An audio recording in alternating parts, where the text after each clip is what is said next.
topic for this video comes from the book Education for Life, and it's the chapter number 6, Punishment and Reward. Education should be a means of encouraging, not of forcing the development of wisdom. It should work with nature in its inherent system of punishment and reward, and not protect children from the consequences of all their mistakes. At the same time, it should try to ease them into the discovery of these consequences in such a way that they don't lose heart, but come to realize that such simply are life's realities. So, one of the themes of Education for Life is learning to work with what we call natural law, that there's just events that are just going to unfold for us, and they will have opportunities for learning if we're perceptive as teachers, and also if we know our children well enough to know what will take them to the point where they stretch, but not to the point where they strain, and well, he talks here about losing their self-confidence or losing their kind of courage for life. So it's a very keen balancing point. It comes up all the time working with children. How far do you let them go? And some people will say, well, you should always be safe. You should always be safe in there. But what happens then is that the children don't get the chance to really stretch themselves and really find out their full potential. So again, this first story is fairly dramatic. At this point in my life, I can look back and pick out the most dramatic ones because they are the most fun to tell. But this was another service adventure, this time with boys. And we were in India.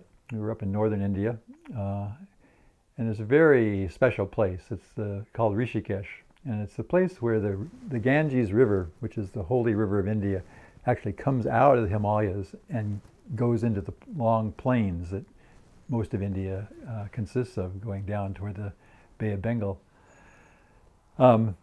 It's a place where the river is pretty powerful, has a strong current, and we were visiting in the place, the area, for other reasons, but that particular day, the boys and I were down along the banks of the Ganges, and one of my boys came up to me and he said, Nitai, I'd like to swim across the river. And I looked at him. I certainly hadn't planned this. That was never nothing I would ever have suggested to him, because it is dangerous. In fact, we had heard the day before that a couple of people had drowned in that place. They weren't trying to swim across the river, but it got caught somehow. So my first instinct was to say, maybe not. But I caught myself because I knew this boy. His name was Simon, and first of all, he was one of the oldest boys. He was probably 17 at that point. He was also a very good swimmer. I knew he had a lot of strength that way. And I also knew that this was a good challenge for him. He was going to prove to himself that he had this courage to face this challenge. And I didn't want to take it away from him. I thought, no, this is an opportunity for him, and we may never get back to this place in terms of this particular kind of challenge for him. So I said, okay, I think you can try. Well, you know how boys are. So everybody else was listening. And then one of the other boys said, can I do it? Can I try? And I thought, oh my gosh, what's going to happen now? But I thought, okay, I'm just going to do this. I'll deal with it. And I thought, okay, this boy, he's not as good a swimmer. He's not as strong. But he is very mature in his sense of knowing who he is and being able to know his boundaries. And I said, okay, you can try it also, because I do trust your good judgment. I think you'll if you sense it's too difficult, you'll stop. And then this other boy said, oh, I want to come too. And I looked at him, I said, no way. And inside I'm thinking, this is a very immature boy. He likes to make himself look good in front of his friends, and he's always, wanting his friends to think well of him. So he doesn't have a lot of inner awareness of his own nature at this point in his life. And I really was afraid that he would get out there and just want to show off, and then he would get caught and he could drown. So he was upset with me. But the other two boys Unfortunately, nobody else asked me. There was about 10 boys there. So the two boys, so they went off into the river. And the first boy, he just went straight across. He just never even stopped. He went straight across. And the kind of a fun part of it was, in this part of India, there were a lot of, they call them sadhus or holy men who, basically how they spend their life is they sit by the side of the Ganges and they meditate, or they do some kind of yoga practices.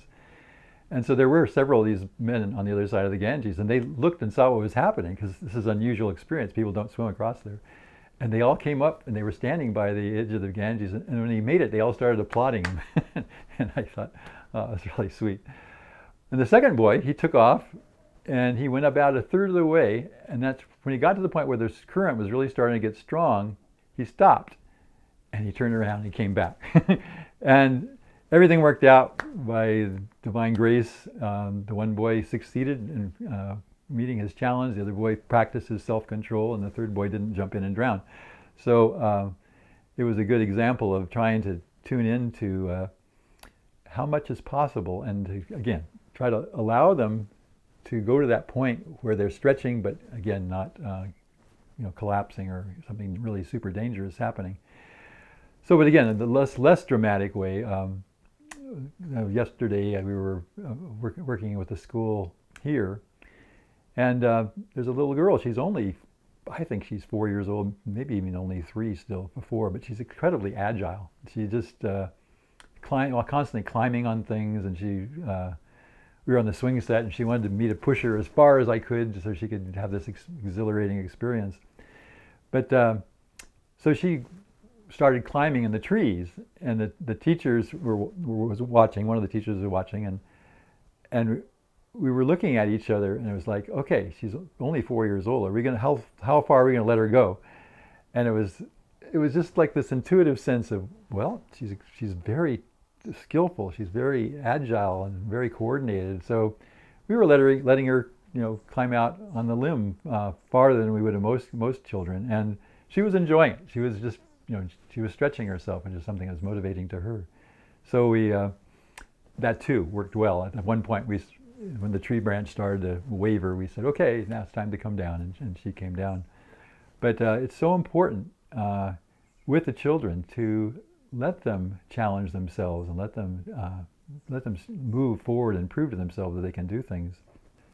So there's a second part to this reading here in this chapter on punishment and reward.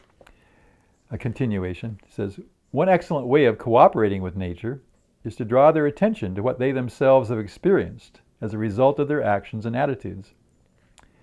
There's no harm even in setting up situations that will help them to learn these truths for themselves. Always, however, the lessons should be directed toward encouraging recognition from within, and not a didactic lesson that leaves them with the impression that you have said in effect, see, I told you so. The child must be left with the thought, I learned this lesson all by myself. This is a super important point, because very often adults step in kind of a clunky way and kind of can ruin this for them, because we all are that way. If you've ever had a project, the idea of self-completing it and going out with your own interests or your own skill level and accomplishing something is much more satisfying than doing what somebody told you to do and following the directions. So in Education for Life, we take advantage of this in a lot of ways, but especially is important in the sharing of values with children.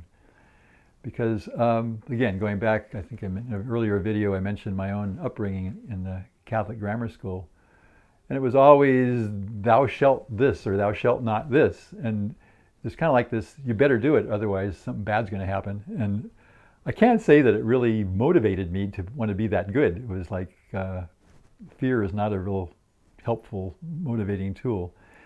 So how do you do this? How do you help the child to think that they're doing this on their own? Well, I had this one situation that came up. And again, it came up of itself. I can't say I planned it. So in the school at that point, the children brought their lunches to school. And we stop the day, middle of the day, everybody take out their lunches and enjoy their food. But there's one day, when a little boy came up to me and he said, Nitai, something's missing from my lunch. He said, I know my mama put this special treat in and it's not there. It's missing. And he said, I think somebody stole it. And I said, oh my gosh. So, we had a little meeting and talked about this, and that wasn't such a good idea. And does anybody know what happened? And of course, nobody knew what happened, and whoever did it wasn't going to share. But the consequence of it was that there's this tension came in the class, because everybody started suspecting. They had their own suspects. I think he did it, or I think she did it. And it was just, some of it was spoken, some of it was nonverbal, but the result was that everybody was not in a very healthy space this way. So I didn't know what to do. I didn't know who stole it, and didn't know even where to go from there.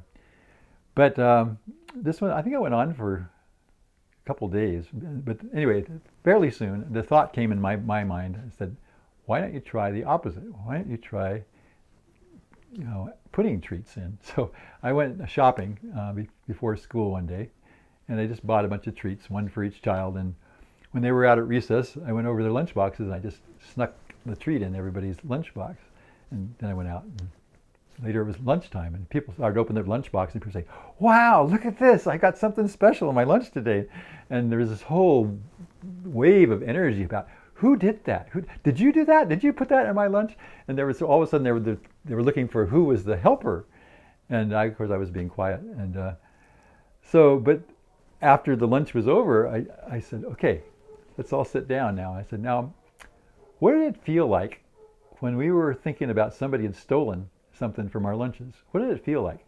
And everybody was talking about, wow, it was not a nice thing, not a feeling, and I didn't like it. I don't like having to think about my friends as being thieves. And I said, yeah, okay. And I said, well, now this second time now, when you were trying to figure out who put the special treat in your lunch, how did that feel? And they said, oh, it's great, it's great. I'm just so happy that my friends love me and all these things. And I said, okay, so what do you think is the better way to act in life? Do you think stealing or sharing? Which way do you think works better? And they all were like, oh, sharing, yeah, that's your. It was obvious. It was just so simple and I just yeah, good.